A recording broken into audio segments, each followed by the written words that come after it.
Welcome to another episode of Teaching in the Time of Coronavirus.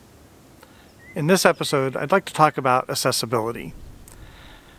It's very important when you're transitioning to the online environment that you are keeping that accessibility for all students is important in your plan.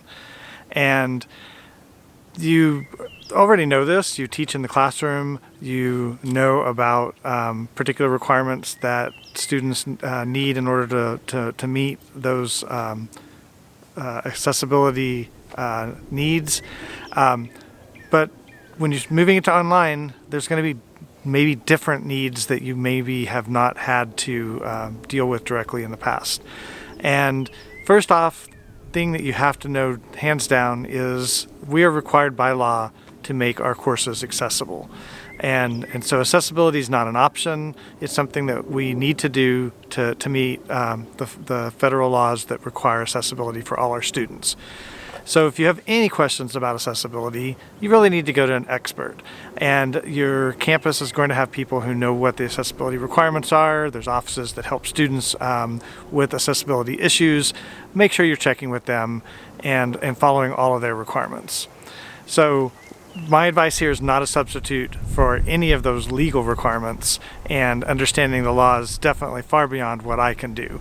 I will say that there's a few simple things that I know right off the bat based on my experiences. If you're offering online content and you've got any kind of voiceover for that content, you need to also have captionings or a transcript available for students. So that's something that right off the bat you need to put into your planning.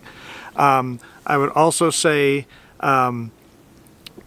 just based on, again, my experience with some students, if you're providing a video of a PowerPoint and you provide captioning, that's fine. That's covering what you're saying. But for students who are visually impaired, they're not going to be able to see anything that's on that screen. So you also need to look at providing those documents, the whatever you're putting on the screen, the PowerPoints, those other things. You need to be providing them copies of those as well, so that they can use their screen reader to look at those those details.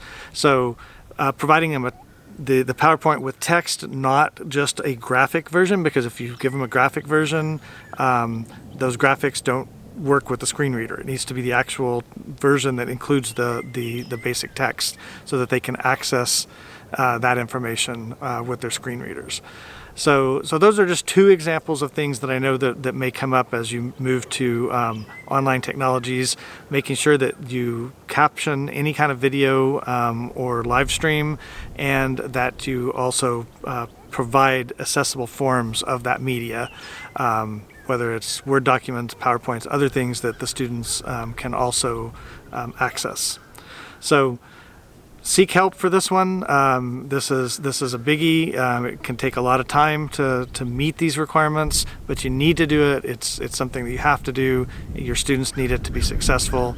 And at the very basic level, it's not an option. It's something that we have to do.